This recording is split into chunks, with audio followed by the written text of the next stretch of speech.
What's up, everybody? Welcome to another podcast episode of Fan Life Show. Today, I get a chance to sit down with Jennifer Pulcini, who is a spirit educator, not religious sense, but spirit as in holistic, understanding oneself. She's a yoga instructor. I get a chance to talk about topics that I think I've been really interested in for quite some time. So I'm very honored that she took the time out to talk to me. And we share some secrets on how to manage our spirituality, our emotions, and things of that nature, which I thoroughly enjoyed. So I hope you enjoyed this episode as much as I did. I learned a lot and I got in touch with my sensitive side. So I think it was worth the 45-minute or so talk. So enjoy. Without further ado, Miss Jennifer Pulcini. Miss Jennifer, good morning. How are you? Great. Good morning. Thank you for asking. How are you doing? I'm doing well. I'm doing well. Thank you for allowing me to set this up. I know we've been talking about it for a little bit, and I know you're super busy with business, being a mom, living life, healing people. So I would try to be respectful of your time, but much appreciated for this morning in advance. Okay. Before we dive into a little bit about what you do, tell me a little bit about yourself. Are you a local Las Vegan, or are you a transplant? Where are you from originally? I'm from Vegas. Yeah, born and raised in Las Vegas. Yeah. So you've seen this city. I mean, it's still going bonkers, but I've been here 20 years. Even within the 20 years, it doesn't resemble the same city that I moved to. Right? Not at all. It's changing and expanding. Lots of growth. Yeah. You plan on staying here long term? I know you have kids and stuff. So do you plan on staying here long term, or do you have your eyes set on anywhere else outside of Vegas? I really love Vegas, but I love to travel. I'd like to do more of that as the kids are getting older. I can, which is nice. Mm-hmm. I think Vegas will always be home, but I appreciate it and enjoy it more when I go away. Yeah. You know? Yeah. I agree. I agree.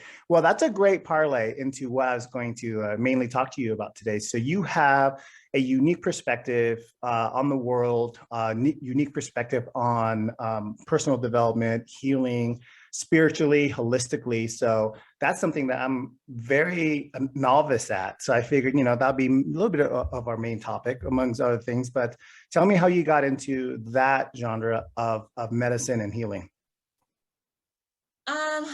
Well, I'm trying to think back when it started. Honestly, I think my grandmother, as a kid, she used to take me to like psychic eye stores. Okay. I think that was my first opening to that side. I heard about my parents or people going to psychics. I always wanted to go, but they're like, no, you're a kid, you can't go. So as an adult, I started going. Actually, no, I lied. When I was a kid, I used to call the psychics on the phone. Okay. And ask them questions. Are you talking about like those 800 hotlines and stuff? Okay, I remember those. Okay. Yeah, and I started doing that. I'm sure my dad, got the bill for that. I thought I was, being secretive, calling the line. Yeah. But yeah, that's when it first started. And I would dabble in that throughout my life, from a kid on. Mm-hmm. And I felt connected to that. And I knew there was more. But I didn't really develop that until I got sick as an adult. Okay. Yeah. So I was about 30 years old. I was going through a divorce and I was just crying and praying. I was crying to the moon. And I lived in this condo that was on the top floor and I could see the moon out my balcony. And I just remember just staring at that and saying, please help me. I'm so lost. And at that time, I had degenerative discs in my spine. Well, that's what they diagnosed me with. So I had inflammation and I was bartending in a casino. So I was standing a lot and working a lot of hours and working late hours. So my body was deteriorating. I was exhausted. I was a single mom with 3 kids and I was taking pain meds. And that's all they could give me to help my back. And I was like, if I continue doing this, I could see where I was going to end up. So I heard this voice and I kept hearing this voice. Now I would call them my angels. And they were saying, go to this psychic store, go take a psychic class. And I'm like, why? How is that going to help me? And they're like, just go. So finally I went. Everything started to make sense. Oh, that makes sense. So I always wondered, like, why are we here? what's my purpose? I know it's not to be a bartender on the strip. Like, Right. I know I have more to give. What is that? So that's kind of where it started. And how long ago was this again? That was about 7 years ago. Okay. So then that, because you felt like you felt like you were kind of just lost, Yeah. and you needed some direction, some source that would help you kind of just regain a little bit more of direction, control, that led you down that path. And then what was the next step? Did you go into some type of education, training? What did you dive into? How did you expand into even now where you're at? And I believe you're teaching and everything as well too now, right? Yeah. Well, the woman said she got all this information from the Wayshore College. And I was like, this college, I have to go to this college. I want more. So I started going to school. Mm-hmm. I started studying. So every summer I would go, and it's in Iowa. So I would travel and go to Iowa. I would leave my kids, which was really hard for me, for a few weeks to go Mm-hmm. study. But I knew that that was going to make me better, which then in return, I could be a better mother.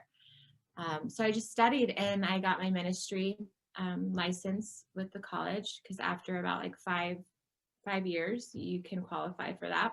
Mm-hmm. And then you become a teacher as well. So I became a spiritual educator. And when I was doing those classes, I was healing myself as well. So my pain went away. I don't have any pain in my body. I'm not taking any type of medicine.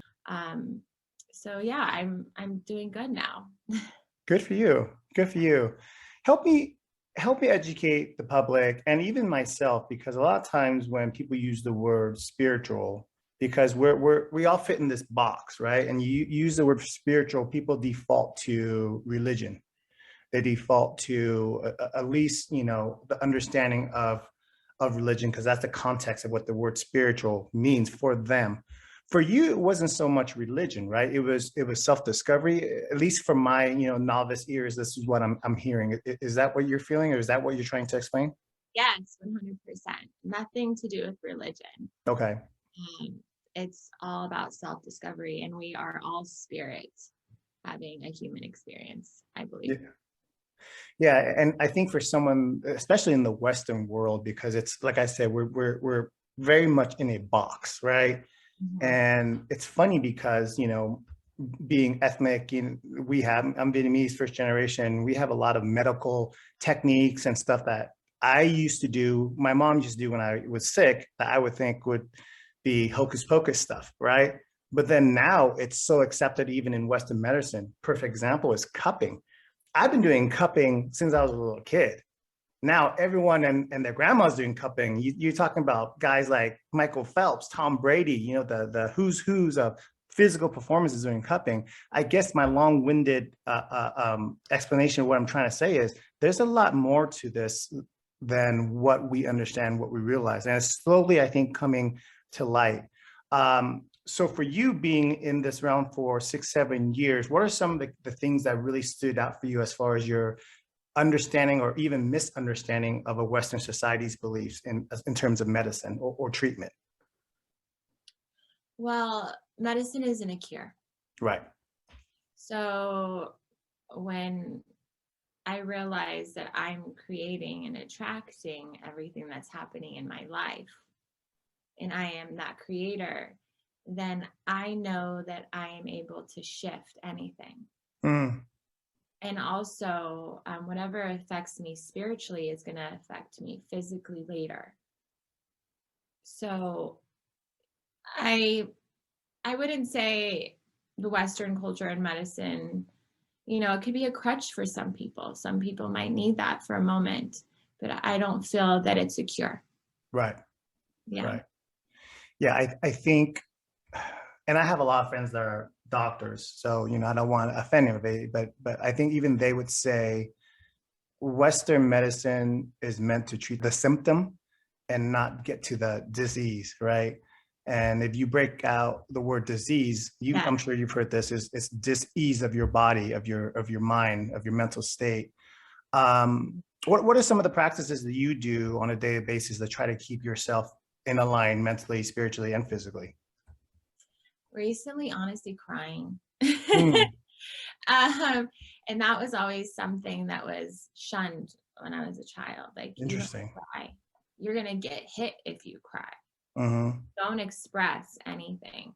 And as an adult, I had to learn that that was okay and practice crying because I wouldn't cry. Wow. So I was actually numb to a lot of things.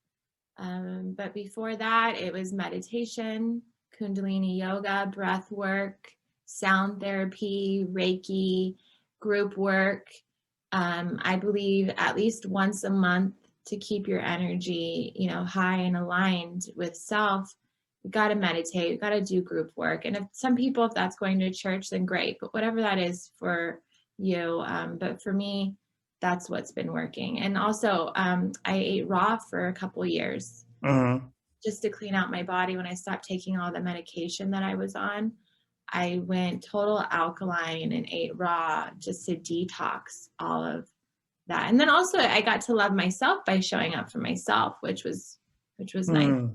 Like, I can do this. I can show up. I can make myself lemon water every morning. Just by doing those little things made a huge change in my life. Wow. I don't want to just glaze over what you just said earlier, loving yourself. And I think, I'll tell you right now, I see it from a lot of moms. And I think it's just by default, by nature, when you have your cubs, you have your kids, right? Your family comes first. You're kind of the last on the receiving end of anything in terms of self-care or care in general. And I can attest to this by seeing my mom, through the years. Talk to the moms out there in terms of why and how is it and why is it so important for you to do self-care and make time for yourself? So important. I actually had a friend of mine tell me, Jennifer, if you don't feed yourself first and take care of yourself first, you're not going to be able to take care of your kids. Well, any mother knows that they love their kids so much and will do anything for kids, but then that could also be our weakness because then we leave ourselves out. So in the morning, take your shower first. It's not being selfish. Feed yourself first. Exercise. Take care of you so you can take care of your kids. And I always think about the plane, they're on the plane. Yeah. Put your mask on first and then put the kids. Same thing. Right. Is it almost like telling moms, go against that natural instinct for a hot second and really make sure that you're in a good space before you go out there and do what you need to do as a mother? And don't feel guilty. You're showing your children how to be. Because they're in their pure feelings from 0 to 7. So they're just watching you. So you're teaching them how to behave. And not only that, they're in their pure feelings. So they're going to feel you. And then they take that on with them to their future. Right. Yeah. How do you then help these moms get rid of that guilt? Because you said, don't feel guilty about self-care. How do you put that in perspective to help them with that? Because I'm sure in the beginning, that was probably hard for you as well. It was. Yeah. It was. I didn't do that naturally. My natural instinct was breastfeed first. The baby's waking up. I got to feed the baby. Practice, and then you'll notice results and notice how you feel. And then when you're happy, they're happy. So it just takes practice. Just be conscious of it, right? Pretty much. Don't give up. Just keep going. Yeah. So talk to me a little bit about what you do now when people come to you and you don't have to give all the details, obviously, because we'll promote your services later. But if someone comes to you, like for me, for example, I'll use me, and this is not the case, but I'll use me an example. I go to you and say, Jennifer, everything in my life should be aligned. I'm working hard. I'm doing well. I'm doing financially stable. I have a beautiful home, had a beautiful wife. I got a cool dog, on the surface, everything looks great and prime, but there's this thing that just weighs on me and I don't know what it is. And I feel like I'm just floating. If you hear stuff like that, what are some of the things that you might suggest I do? Not to put you on the spot.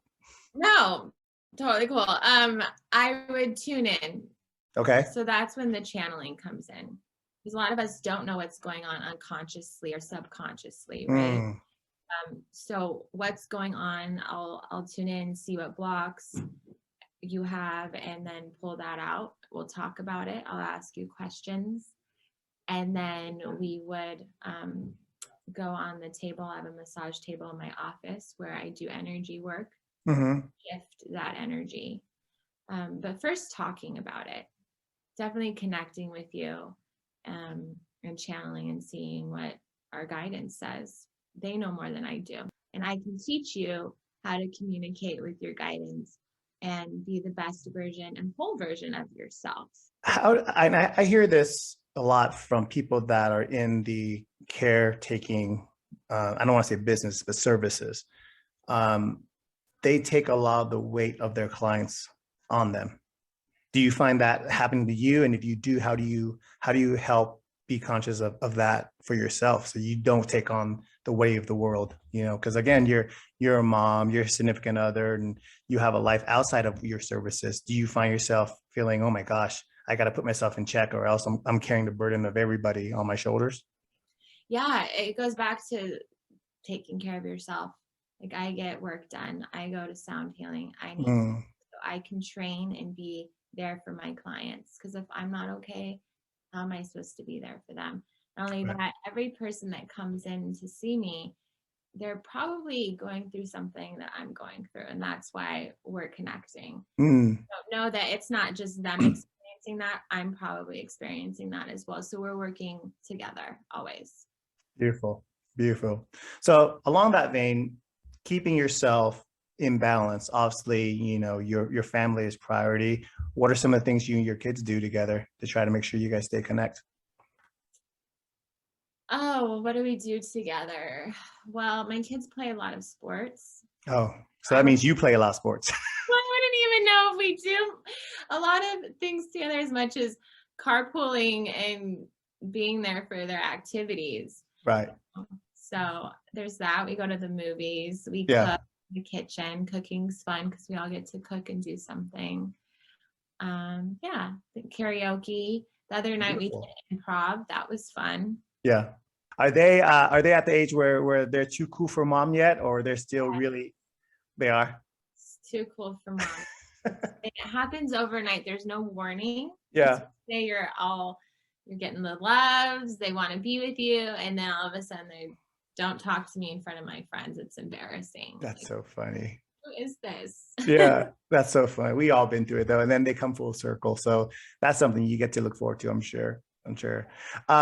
We talked about travel a little bit. For you, do you think traveling has kind of carved you into the person you are through seeing the world in different places, through different lenses? I think for me, traveling is probably one of the best educators out there, or the process of traveling. What are your feelings on that? And tell me of some of the cool places you've been. Oh, Kauai, Hawaii was beautiful for me. Mm-hmm. Very cleansing. Um, it slowed me down a bit. Mm, Slower there, so I really enjoyed that. Um, Puerto Rico, I've been there. That was beautiful. Traveling, I feel, is important because sometimes for me, I can get very comfortable. And when I travel and I come back, I'm like, I can do anything. mm, I just went over there and traveled, and I didn't know where I was. I didn't know where I was staying, but I survived and I had fun. right. So yeah, it definitely shifts my energy. I like what you said. It forces Mhm. you to slow down or forces you to stop. That's super important, right? Because I think sometimes, the days run into each other. Next thing you know, it's Monday again. Next thing you know, it's Monday again. And then Yeah. it's kind of like that Groundhog's Day thing. So you said Hawaii. That's funny. Yeah. That's true. So here's the confession for me. For me is I work off my analytical brain a lot, right? So for me, it's where are things? Are they, things are, it makes more sense for me, things black and white. But as I get older, as I experience more of the world, as I experience more people, I find it so fascinating to see different things that are more gray. And I realize there's so much that I don't understand. So I'll give you a perfect example. My wife and I, who you've met, we were just goofing around at my parents' house and we were reading astrology signs, right? And I know there's such thing as confirmation bias, meaning that if you believe in something, then when you read something or get information, you try to steer it towards your bias. But I Okay. would tell you, it was on the mark on how her and my relationship is.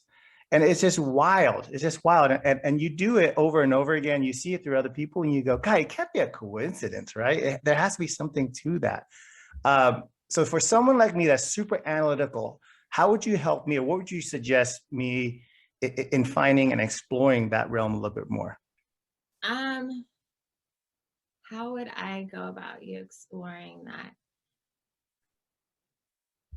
Tuning in, meditating, Mm, into your feelings, really sitting there in your feelings. Um, a lot of people I feel that are more in that intellect side, and instead of their feelings, you're like a computer and you like steps, and yeah. it just keeps going. So really pulling you out of that and pulling you out of the mind and into practices that connect you to your feeling. And then you'll just notice miracles and things happening in your life, because you're, not that they're not going on, but now you're more aware and you're connected in that space as well. Think of yourself as a for all the kids out there. There used to be a thing called the radio, right? Before streaming and iPods and stuff. Um, Whatever station you're tuned into, that radio is what you're going to get. That frequency you're going to get. Yeah. So it's almost like if you want to get information from a certain station, you have to tune into that frequency. And I think a lot of times our frequencies are a little bit off, right? So if you're thinking about all the crap that's happening in your life, you sit there and you wonder, wow, how come nice things can't come into my life? That's because you're focusing on all crap all the time. As I experience more and more life, I am becoming more and more open to things like that. And that's why this conversation is so fascinating for me. Do you think there is room for a balance of holistic healing and Western medicine, or Western beliefs and Eastern beliefs, to kind of mold together? Yeah, and I feel that it's happening. One day, and my goal is to just spread that awareness. Hmm. And yeah, it's happening. It just takes a little slower than sometimes I would like. Yeah, sure. Yeah. Because you meet people, sometimes they're just diehards. Everyone's just a diehard on whatever belief ideology they have. Yeah, and then also, to love both sides, because they're both needed. Right. Uh, what I've seen with people, and I've been one of them actually. I went so far into the spiritual room and the world and the holistic side that I didn't like the other side. And then Mm, you find that, oh, we're better over here, we're better over there, and nobody's better. Like, how do we work together with respect? Because I wouldn't be here without that, right? right. So it's all gonna be one. It is one. It's just bringing that awareness out into the world more, and really showing that that stuff isn't a cure. Mm, It's not a cure. It's, we heal ourselves. We can heal ourselves. So yeah. I'm a true believer in that as well too. I think self-responsibility and taking responsibility for oneself is such an empowering thing. Whether that's anything to do with your health, your business, what have you. It's, if you can gain control and take ownership of yourself, I think that's empowering, right? Um, what is your mission? What is your hope for yourself and your message then? Because you mentioned that a little bit earlier. my mission is to, enjoy my life, right? And to be Mhm. happy for sure. But also to teach. I'm a teacher, and I really enjoy teaching others and showing them how to heal themselves, Hmm. how to use all of their tools, how to tap into their senses. Um, we can all do that, not just me. So that is one of my goals, and what I'm doing here on this planet at this moment in time. Really just sharing that. Yeah. Do you believe in regrets? Regrets? Yeah, being that I feel, and then correct me if I'm wrong, I feel that because you're on an endless self-discovery journey, everything kind of leads you to certain places in time and space. Um, is there such thing is regret, or is regret a waste of time? 100% waste of time. Okay. Meaning, if we're regretting something, we're not really loving all of our pieces, right? And without that piece, I wouldn't be whole. So why am I looking at that as a negative? Or I wouldn't have known, I didn't know any better. I did the best I could. Right. We all do. And if I would have known that, then I wouldn't have gotten to there. So yeah. It's part of that, because I see people that it's a balance, because I try to, motivate and educate as well. And I find it the balance between having self-awareness, self-responsibility, and then beating yourself up, because when I tell people, hey, take responsibility for your actions yourself, I see them take it to the extreme where they beat themselves up. I guess that's another way of me asking you, like, how do you stop somebody from beating themselves up to the point where it's detrimental? It's great to take responsibility, but I find people sometimes they sit in that beating themselves up, and lack of a better word, regret for too long. Like, how do you get somebody out of that rut, I guess? Well, first it's like forgiveness. Forgiveness, and also understanding that we're creating more trauma when we do that. And now we're digging a hole, and now we're burying ourselves in the hole. Yeah. Now it's gonna take me longer to get out. So, oops, that happened. I'm sorry. Please forgive me, and move on. Meditation helps a lot with that. It shifts your subconscious. So, yeah. That's a big word, trauma. I think 10, 15 years ago, as late as 10, 15 years ago, probably it was a term that people would say, oh, it's only for severe, whatever the term severe cases are. But, as I start to understand and meet people, everyone has trauma. Everyone has some level of trauma, right? And most of us don't ever even address it or even touch on it. And we're acting and behaving based on our trauma without even knowing it. That's a great sidebar for me to mention. This is like, this channel, for the most part, what I do is I talk to amazing people like yourself, and I try to central or bring it all together in terms of business success and what have you. So I'm lucky enough to be around a lot of quote unquote successful business people, entrepreneurs. And I will say there's a lot of rich people walking around that are miserable, that are lost, that are sad. And when you talk to them and you're sitting in their amazing house, or driving with them in their amazing car, and you sit there and you hear them talk, and you go, like, your heart goes out to them. And if you're struggling financially, it's hard to imagine that, but trust me, there's a lot of people with abundance, tangible abundance, that are just empty inside. And I think it comes back to that trauma that you're talking about, is you never address it, right? Yeah. And most people that have the most trauma probably are going to be the most successful people. They can handle that stress. Right. So they're the entrepreneurs, they're making the money. They can handle the stress. Right. Or they're trying to go away from that trauma instead of hitting it dead on, so much that they have to be successful to kind of shield themselves from that trauma, right? 100%, yeah.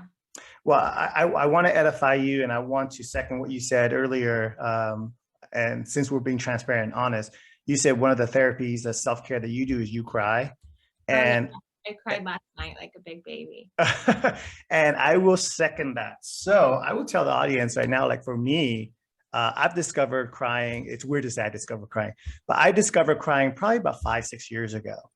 So one of my practices is whenever I start to feel like my shoulders tense up, and I've been gone a few days, where my wife goes, hey, you're not my husband. And I go, okay, I got to get myself in check. I go down a rabbit hole of YouTube videos that will make me cry. And it's not bad cry. It's all great stuff that reminds me to be grateful and have gratitude. Stuff like, a mother and son relationship story, father and daughter relationship story. I saw this kid buying his dad a dream car. Like, the story was like, his dad had to sell his sports car because the wife got pregnant. So he found that exact same car from 30 years ago and fixed it up and gave it to his dad. And I was just, I was bawling my eyes out. but stuff like that is so therapeutic, so cathartic, you know. And you walk out and you go, my gosh, like the world just lifted off my shoulders. So I do second that. Crying is a very, very, very positive therapeutic thing to do. I love that. I've never thought about, watching a video like that. That's Yeah. great. You know, Jennifer, I have a hard exterior, but I'm a big baby. Okay. Yeah, I get triggered to tears so much. It's a running joke in my family where my wife goes, "How come you cry with this stuff?" But we didn't cry at our wedding. So anyway, that's another story. Were you saying? I really enjoyed you saying that because you're a man and you're saying Mhm. I cry, and women and men, I feel we all have feelings, and it's important to share those. Yeah, Just because yeah. you die doesn't mean you don't have feelings. I moved out at 19. So 19 years, less than 19 years of living under my dad's roof, he probably said like 5 words a year. I swear to God, right? I mean, he's the guy that bottles everything up. And I learned a lot of that from him up until recent. And you're right. It's this perception of what a man is supposed to be. And it's not healthy, for your mind, body, or spirit. It's not healthy. But now I gotta find a balance. I don't want to be a crybaby either. Okay. So, what are some of the things you're looking forward to this year as we're kind of opening up the world? Are you looking to travel and all that again, trying to get back on an airplane or backpack somewhere? I know you got kids, so it's a little bit tougher, but any foreseeable travels in the future? Yeah, travel, but more education. Mm. Reading. I love learning. I don't feel that I ever stop learning and growing, Sure. So yeah, we're working on this wellness center here in Las Vegas. So we got licensed where we can take insurance. Oh. It can only help a certain demographic and make a living, and not everyone can afford that, right? Right. So I feel that these healing modalities need to reach more people. So how do we do that? By opening up our doors and taking the insurance. So we're doing that, hiring therapists, working on events. What's the timeline on that center? We should be good and solid in the next couple months. Really? Okay. Yeah. Do you have a name for that center yet, or you want to Yeah, promote that? it's Kaya Wellness. Okay. So Yeah. I'll get the information from you. I'll link it in the bio and stuff like that. That's beautiful. That's beautiful. So your hope is to have people have more access to the healing process that you provide through insurance, because a lot of times they don't want to go that route because it's not insured or they don't get coverage, right? Is that what it is? And then also training the therapists and doctors to implement these. So I'll be working with them so they can offer these modalities in their therapy sessions as well. So it won't just be talk therapy and write a prescription. It's going to be all of those things. With my one half a semester of Psych 101, let me ask you this. Our majority, whatever the ratio is this super high that whatever trauma, whatever I guess roadblocks you have in life, a lot of it, does that stem back from childhood? And if it does, what are the most important ages that you absorb trauma without knowing it? 0 to 7. So we have 0 to 7. Okay. 7-year cycle. From the womb to 7, you are in your pure feelings. And then that's your training. So that's your manual. So whatever you were taught then, you're going to take that to the next 7. If you've had traumatic first 7 years, usually people don't make it past the age 28. And that's when our solar return, talking about astrology, we have a full on solar return by 28. And that's why they'll say, oh, after you're 28, you find out what you buy a home, you get married, you have kids. You don't really know who you are until you're in your 30s. I don't know if you've ever heard that. But yeah, so 0 to 7, that's the building blocks. And then from 7 to 14, you said that the other, group of 7 is where you kind of build from there. And that cycle goes to age 28. That's interesting. Yeah. And then when you hit about 56, people look back at their life and they're like, what did I do with my life? Yeah. Where am I? And then they evaluate their life. And then if they haven't found their purpose, they'll create some sort of disease from 56 to, 10 years, so 66, around that. So, not everyone makes their retirement. There's a reason why your retirement is at that age, just saying. Yeah, no, I understand what you're saying. Yeah. And then after that, if they do make it to that age, then that's when they do their greatest works, because they have nothing to lose and they've experienced everything. Interesting. Yeah. Interesting. Yeah, it's odd that people think, hey, when you're an adult, that's who you are. You're constantly evolving. You're constantly searching whether you know it or not. And I guess the simplest way to say it is, like, in the Western world, that's why you wake up one day at 50 years old and you go through a midlife crisis, right? Male or female, you go through a midlife crisis. You're trying to search. I've lived half of my life, and is this all there is to it, right?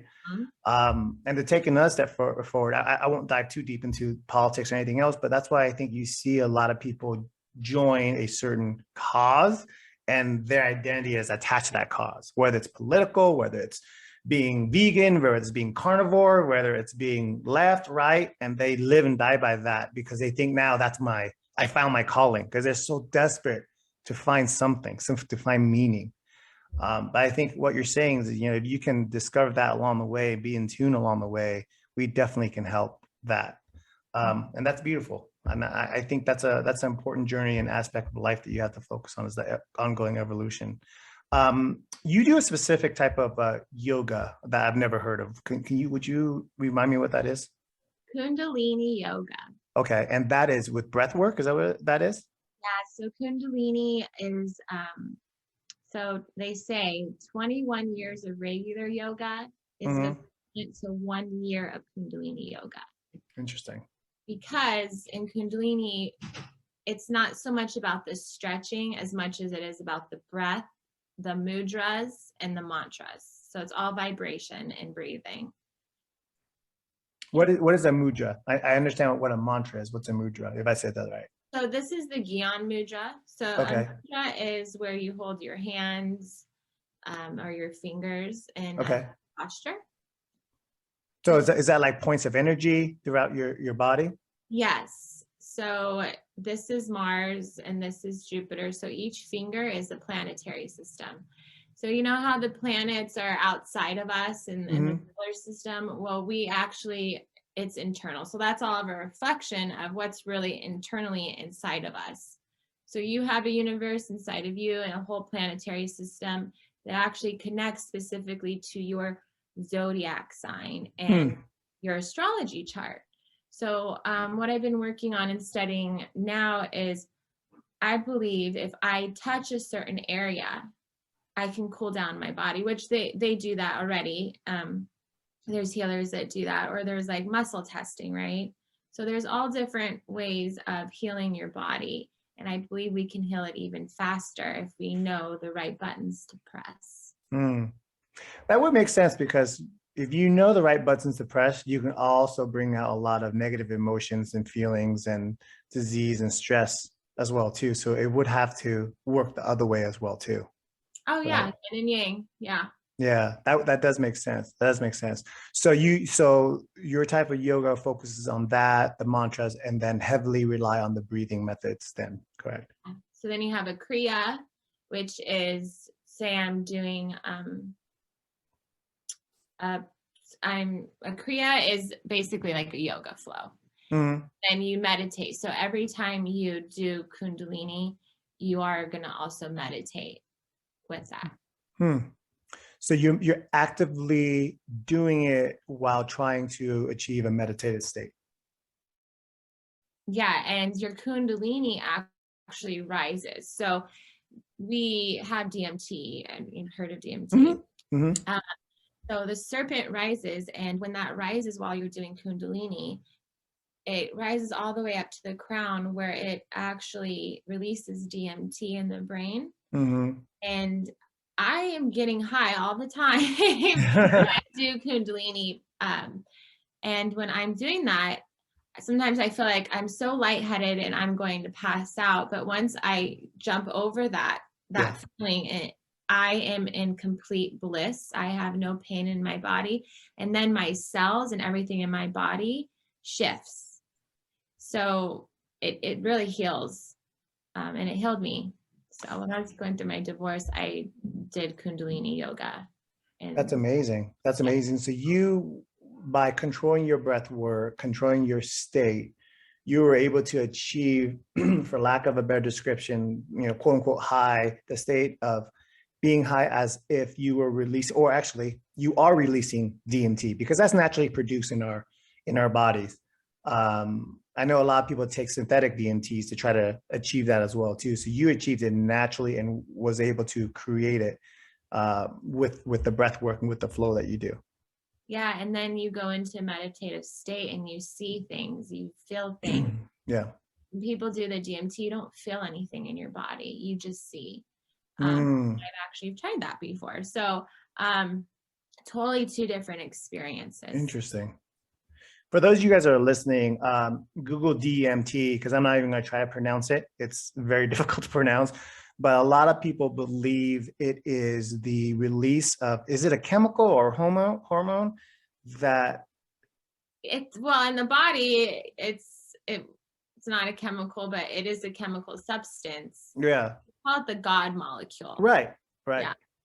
Yeah, a lot of people believe it's that release that gives you that near death experience. Like when people say, oh, I came back from the dead, I had this experience, I had this revelation, I had this light, I saw these visions. A lot of people believe that is the DMT release that is occurring in a high traumatic situation. So I've always been really, really interested in that. And the God molecule, I think that documentary might still be on Netflix. I'm gonna have to check that out. But DMT, ayahuasca are two things that I have on my bucket list to experience. Yeah. So if I can do it naturally, I might have to sign up for the yoga sessions in order to achieve that with you. We'll talk offline about that. But that's amazing. That's amazing. So I think in this world of science and in this world of black and white understanding, analytics, numbers, et cetera, we need a balance of something that is greater than the tangible.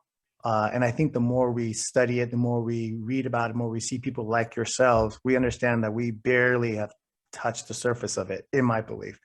So that's super exciting to know people like you. So you have your center that's coming up, excuse me, you have your ongoing services, your therapy, you teach yoga. So you have a lot on your plate.